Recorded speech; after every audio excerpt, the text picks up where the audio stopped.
Hey, how you doing? This is John, and welcome to John's Long Box. I'm finally doing Will Eisner's The Spirit. I've only been talking about it since the beginning of my channel.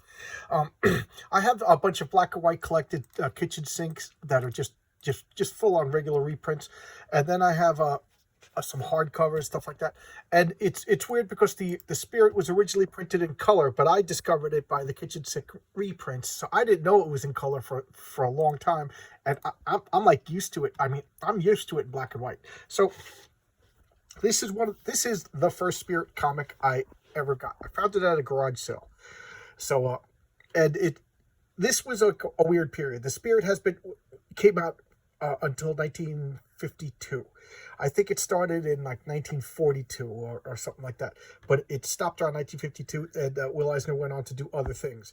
But the fans asked him to come back, so this is like reprinting his things. And all right, I'll get into it now. The Spirit. What was the Spirit? The Spirit was an 8-page supplement that was given into like a Sunday newspapers. I think the Chicago Tribune was the original one, and it eventually got up to like 5 million circulation. So it became it became known as the Spirit supplement, the Spirit funnies or whatever. So you know how, I don't know how old you guys are, but when I was a kid, the Sundays had the Sunday comics. Some people would say the Sunday funnies. I would say the Sunday comics. And you'd have like Peanuts and stuff like that. But back from like what 1941 to 1952, you had an 8-page Spirit. You also had Miss Luck, and I forget who the other one is, and then a couple other like random stuff. But this was produced by the Will Eisner Studio, and usually it was Will Eisner and I forget the other guy's name, and they would do it. They were very professional. And then Will Eisner wanted to do other things, and he stopped it in 52. The fans loved it, asked him to come back. So these are reprints of classic Spirit stuff with a new cover. And if you ask me, I know I'm going to catch hell for saying this, but I thought Will Eisner's artwork got a little bit worse as he got older.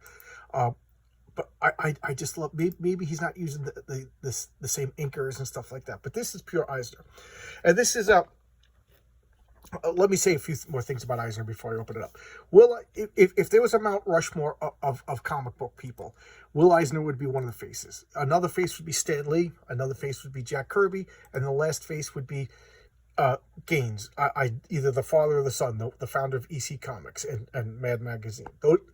So me cheat a little bit, have the father Gaines, and then a little like a statuette of his son. I don't know, but that would be the four faces on the Mount Rushmore comics.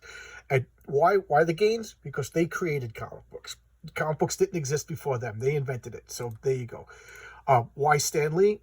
Are we really asking why Stan Lee? Stan Lee and Jack Kirby elevated the medium. They created like the modern superhero. They created Marvel Comics. They created all the stuff that's going on in the MCU right now. With Steve Ditko, he's arguably another face on the. I'm not going to argue that.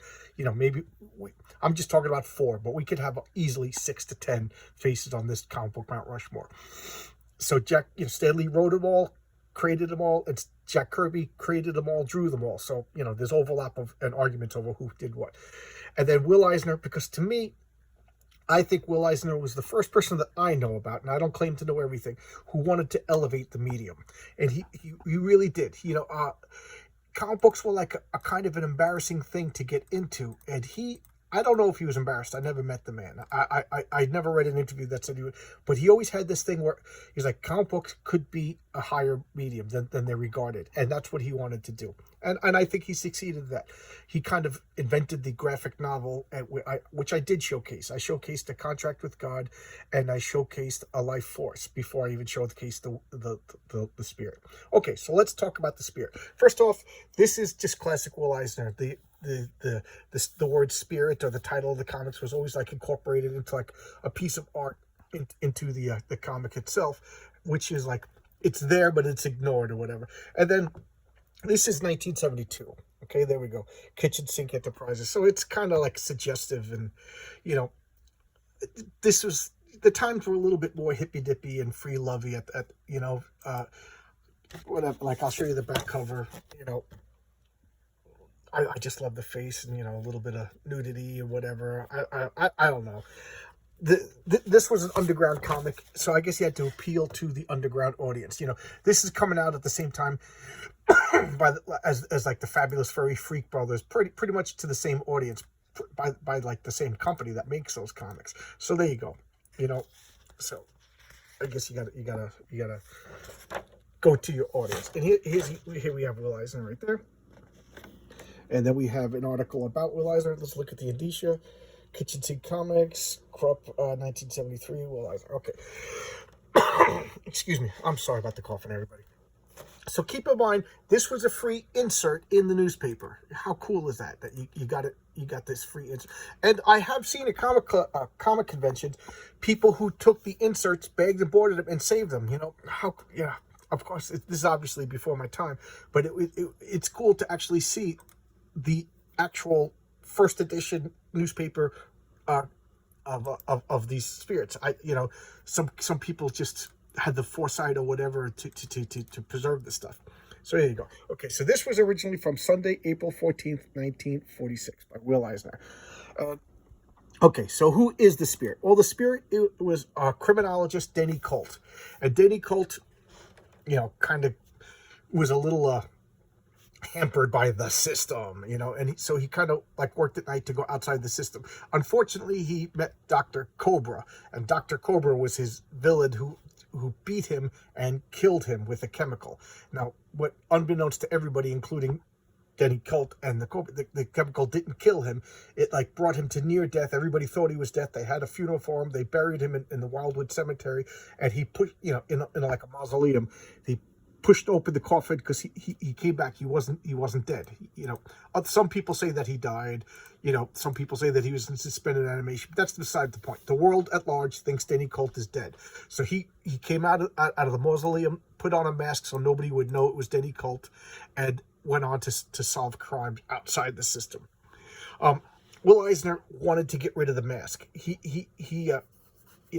guess he kept with the spirit name, but he desperately wanted to get the mask. And there's a lot of gags like with glasses and stuff like that to cover up the mask. But the syndicate, I forget the name of the syndicate that King Features or something like that.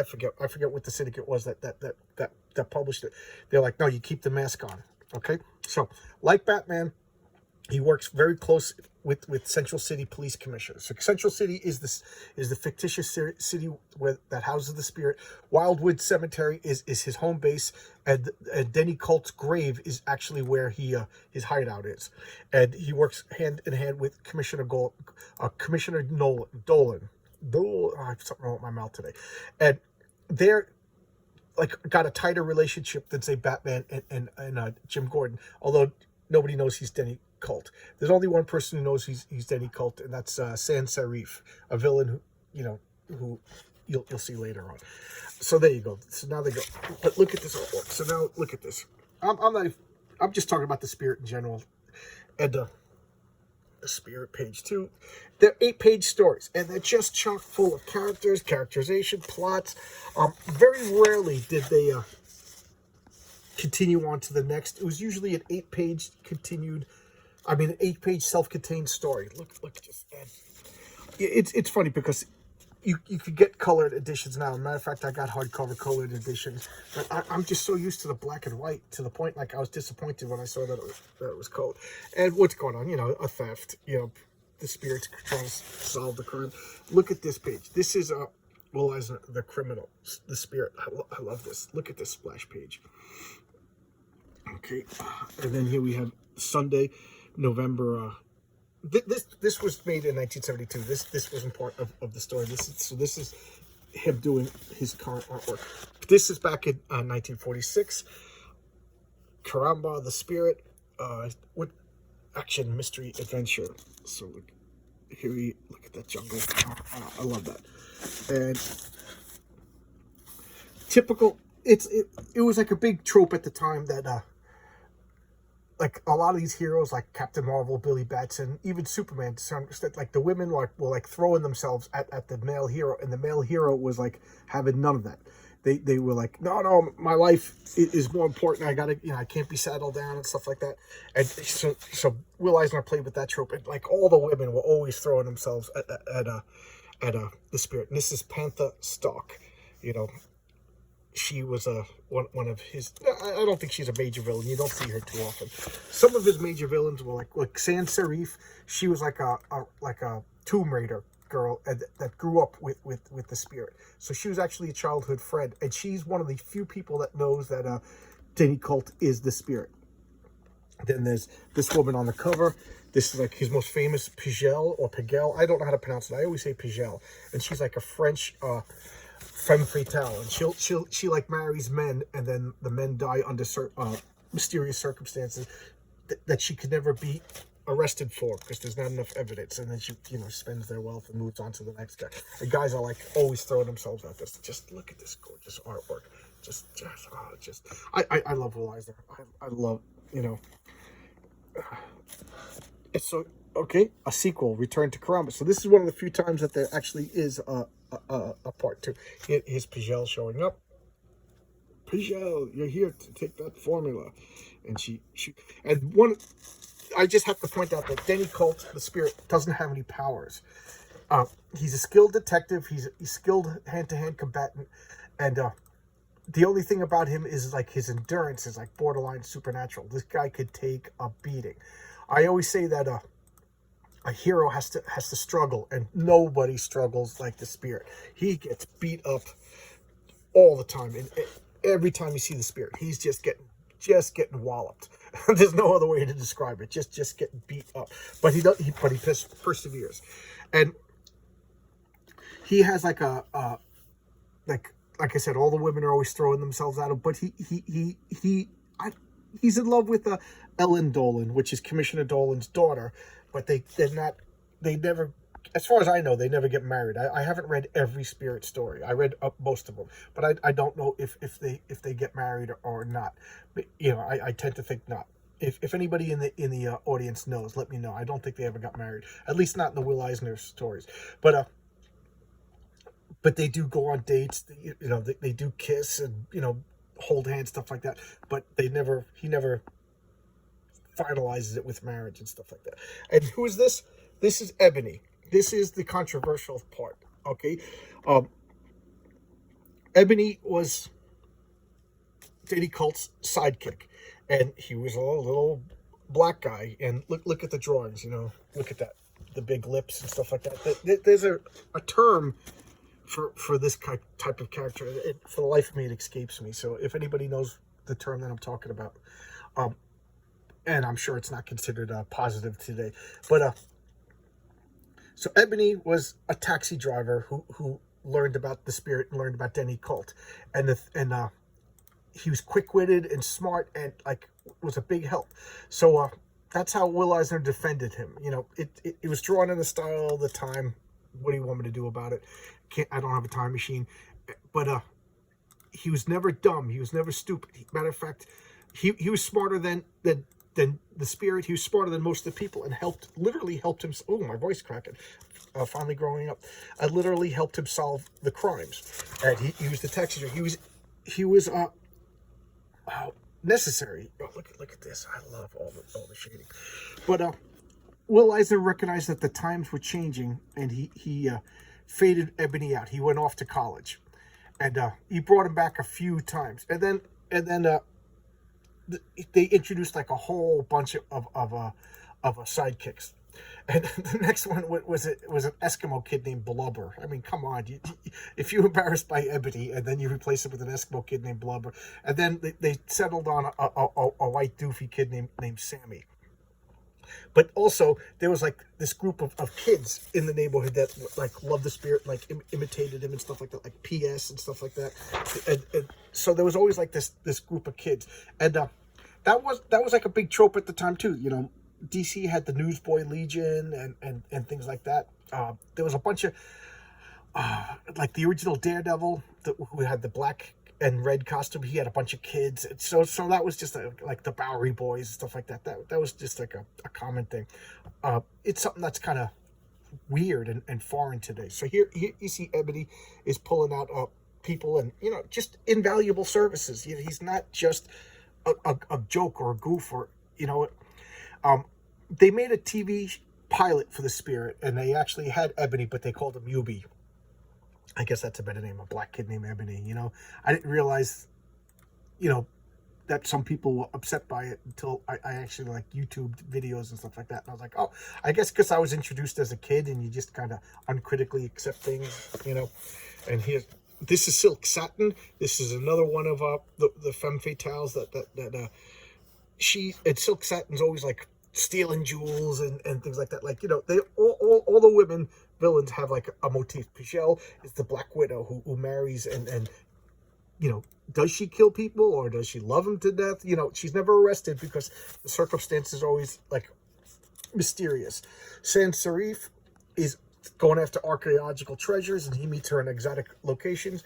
And Silk Satin is more like a cat burglar, master of disguise. You see here she is wearing this like blind pew mask, and here they are, like, you could tell Will Eisner, the Spirit has like affections for Silk Satin just by the body language and everything. So they're giving him wide berth to hash things out.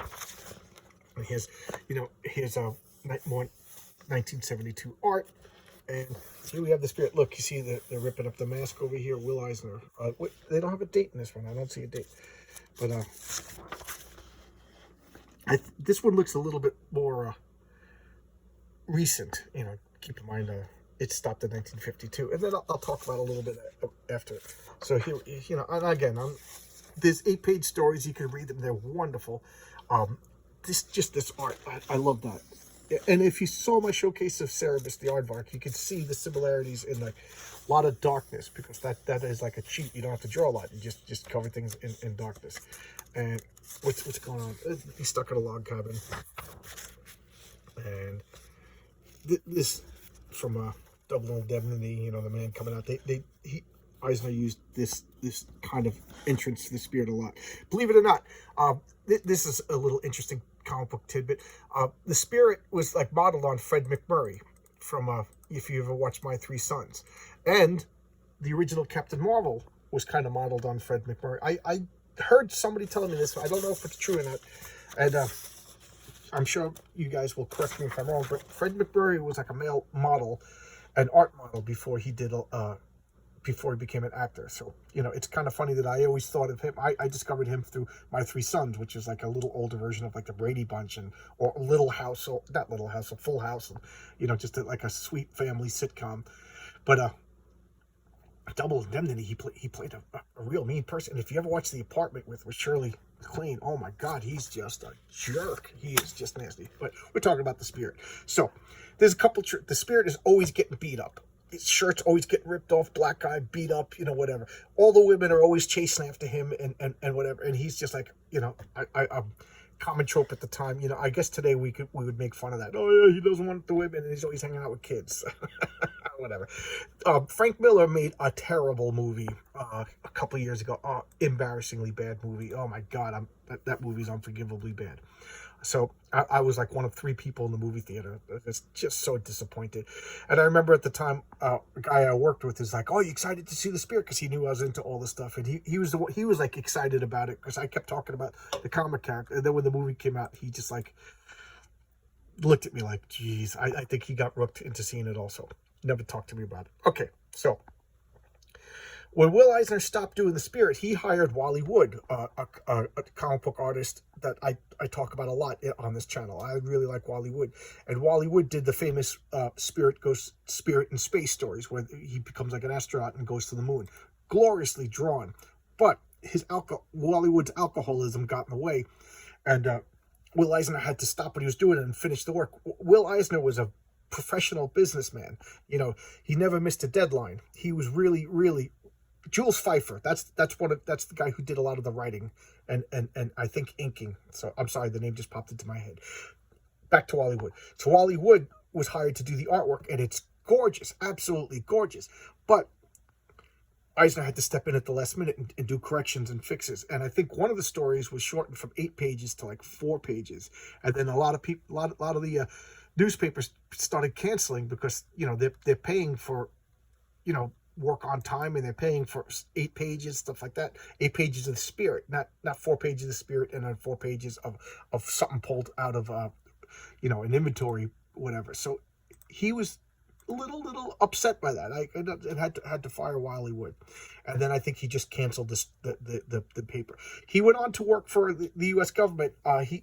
He did like training manuals for the Army, and he had a very lucrative contract with the military, drawing like, how to load Jeeps and how to clean your rifles and, how to whatever. I'm sure like VD stuff or whatever. And they went into like magazine because they found out that the servicemen enjoyed his artwork, and believe it or not, this was a study done by the CIA in the 50s. Stuff that you read in comic books, you remember more than stuff that you read or stuff that you just watch. And the theory is a comic book involves both half of your brains. Just to read something involves one half of your brain. I don't know if this is true, like the CIA hasn't lied to us before, but if you watch something, you use one half of your brain. If you read something, you use the other half of the brain. But if you comic books, you're using both half. You're looking at pictures and you're reading words, and because of that, you retain the information the best. So the military used that to make training manuals for GIs. Okay, and that's what Will Eisner was doing when fans were like begging him to come back into comic books. And I don't know if he got bored or if, the end of the Vietnam War, they didn't need him. I don't know the inside baseball, but he came back into comics. And around this time, his daughter Alice died, and he was understandably sad and upset and distraught by this. And that's when he came up with the Contract for God. And the main character in that, whose name I can't remember, is kind of like a proxy for Will Eisner, doubting his religious and convictions and stuff like that. I don't know if Will Eisner ever made peace with God before he passed, but sometimes I'm not a very religious man, but sometimes when I see talent, I'm like, to me, talent is the biggest proof of the existence of the supernatural. Because like Jimi Hendrix, I could train for guitars for whatever, and I'll never be half as good as Jimi Hendrix. Whatever. I'm babbling now. I'm babbling, and I apologize for that. Okay, so I have a tremendous respect for Will Eisner. I love the spirit.